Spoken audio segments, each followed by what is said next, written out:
What if I told you that there was a mouse out that weighs 60 grams? It had optical switches, a very flexible cable with a top optical sensor, and it only costs $40. Too good to be true, right? Well, it turns out that this actually exists, and we'll be going over it in today's video. But before we get to that, I decided to say thanks for all the support you guys have been showing recently. I really appreciate it. And if you're new to the channel, what's up? Thanks for stopping by. I hope you enjoy the video and it helps you out. And if it does, feel free to like and subscribe. It's free and it really helps me out. Now let's get to the video. So in today's video, we will be reviewing the Razer Viper Mini. The Razer Viper Mini is a lightweight gaming mouse, coming in at about 60 grams, with a length of 11.7 centimeters, grip width of 5.45 centimeters.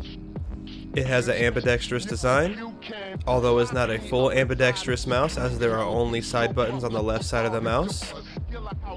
The left and right clicks are outfitted with Razer's optical mouse switches, which Razer claims to have a 0.2 millisecond response time, which puts them 3 times faster than mechanical switches with a durability of 50 million clicks.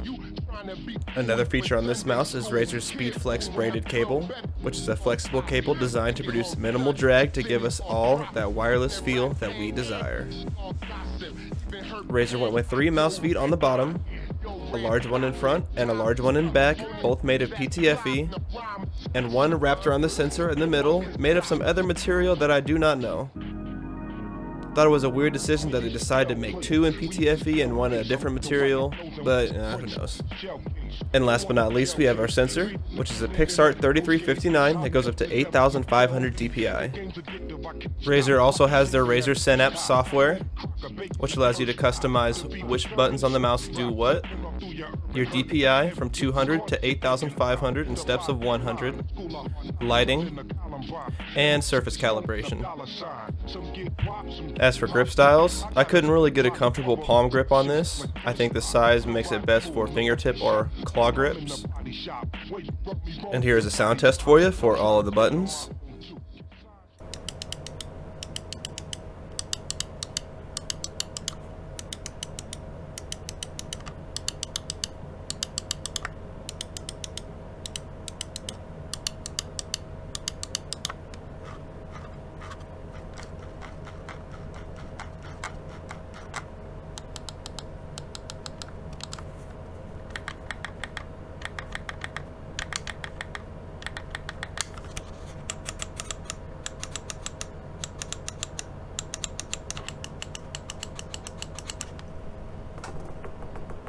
The best thing about this mouse, in my opinion, though, is the fact that you get all of these features for the low price of $40. Taking that into consideration, I'd have to say that the Razer Viper Mini is a top-tier mouse. But why am I not the biggest fan of it? Let's get into it. So for starters, I'm not the biggest fan of the mouse coating. I feel like when I'm having those long gaming sessions, it feels like the mouse is just trying to slip out of my hands and I can't get a solid grip on it. I'm also not the biggest fan of the flare out on the back end of the mouse. It just causes the mouse to feel a little bit uncomfortable in my hands.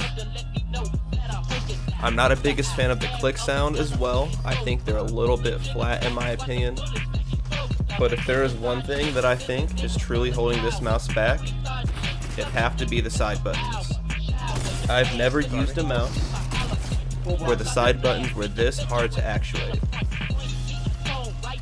With my main game of play being Fortnite, I use my side buttons quite often, so this mouse, in my opinion, is a no-go for me. But keep in mind that these are just opinions, and they're entirely subjective. I still think this mouse is a top-tier mouse with great features that could be a great fit for anybody. But that's why it's important to try out different mice and experience different shapes of mice in your hand, because you never know which shape could work best for you. And with that being said, I'll leave y'all with some gameplay to wrap things up. Hope you guys enjoyed the video, and if you did, or if it helped you out in any way, feel free to like and subscribe. I really appreciate it. I got more videos coming up for you. Catch y'all later. Peace!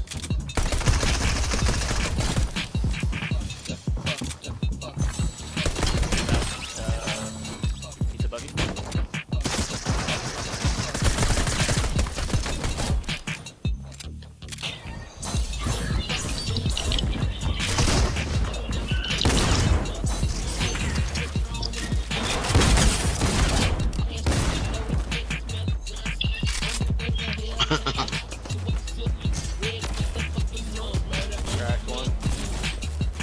I cannot break.